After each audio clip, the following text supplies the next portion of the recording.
Three football confederations now oppose plans to sell stakes in FIFA tournaments to private investors. A senior advisor to FIFA President Gianni Infantino has also resigned with immediate effect.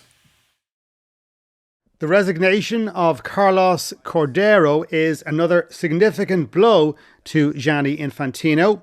A heavyweight figure within FIFA, he described Infantino's proposal as a bad deal for football.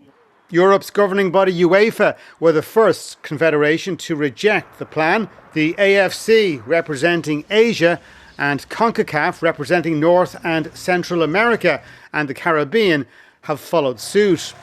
In an early morning statement, FIFA said erroneous reporting had disrupted planned consultation process, adding that no single entity can claim to represent all 211 member associations. Nobody is selling football. This is not something that FIFA would ever entertain. Obviously quite a strong reaction around the world. Different confederations have had their say. Some have sat fairly neutral, such as CAF, the Confederation of African Football, who have said they will hold an executive committee meeting next week and they'll then decide whether they accept this proposal or not. Certainly this is a dangerous period for the world game that has the potential to be extremely divisive.